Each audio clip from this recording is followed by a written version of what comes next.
Hello everyone and welcome back to Flashback Fridays, and this week I'm going to continue my look at some of the fantastic Star Wars Episode 1 vehicles that we got in the very late 90s and early 2000s. Last week I took a look at Anakin's Podracer, so it's only fair that I look at his main rival, Sebulba. I've been incredibly fortunate because I've been able to pick up a virtually mint-in-box version of this toy, so I'm super excited to open him up and take a look at him from scratch. Looking at the packaging, this is quite a big box. This is considerably bigger than Anakin's Podracer. This is actually a bigger toy all in all, and so obviously it requires slightly bigger packaging. It is in that typical oblong packaging that we've come to know and love. In terms of the branding, of course, we have the Darth Maul face there, we have the Star Wars logo, we have that lightsaber blade, and the rest of it is basically just a black void with the fantastic image of the toy itself, with some slight exaggeration around the exhaust engine to give it that sense of speed. But this looks really fun, quite colourful still. And of course, the free figure of Sebulba is also highlighted in that window display there, which is pretty fun. As I noted in the last video, I'm actually surprised by just how much small print is actually on this packaging, and it's a little bit distracting once you see it because you can't quite unsee it, but nevertheless, this is still quite nice. You can still put this on display, and it definitely brings back warm memories for me when I was a kid.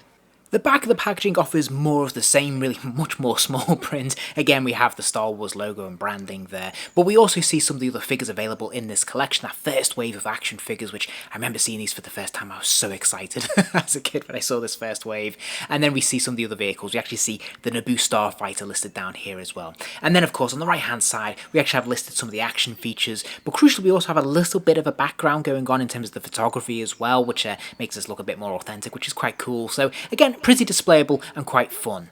Now, as a kid, I never had this Podracer, so it was something of a thrill for me to actually open this up for the first time and pull out the interior packaging and see all these various bits and pieces.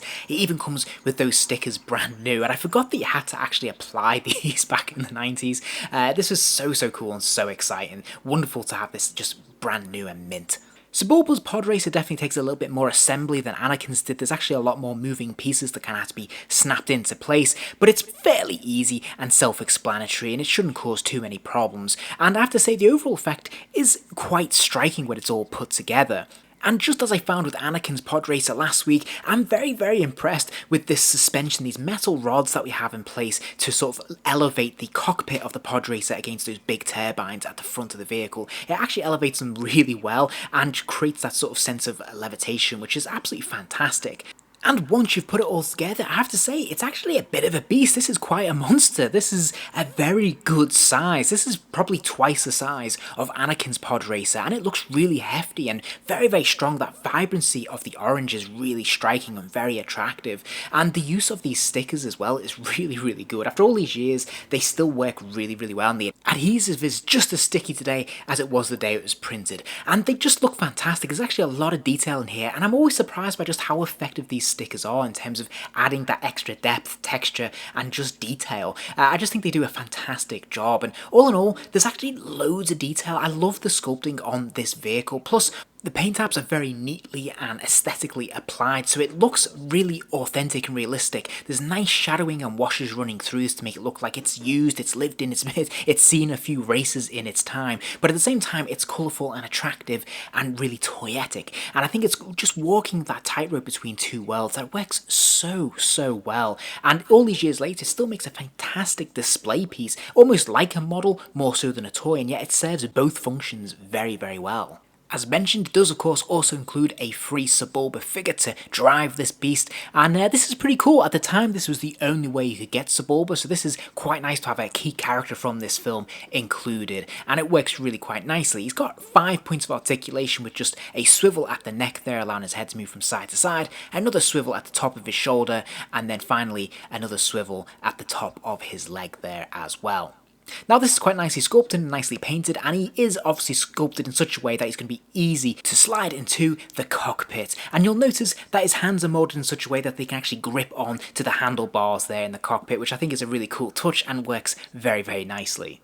As mentioned, those metal bars will give enough suspension there to allow some wobble in the cockpit, which is pretty fun. And overall, I think the aesthetic and the overall look of this vehicle is really impressive. It's big, bright, colourful, and it just has a really cool design. And something about this in toy form has made me really appreciate what a cool design this is in terms of the actual vehicle design in the film. There's definitely something distinctively futuristic and alien simultaneously about this design. It's just very impressive.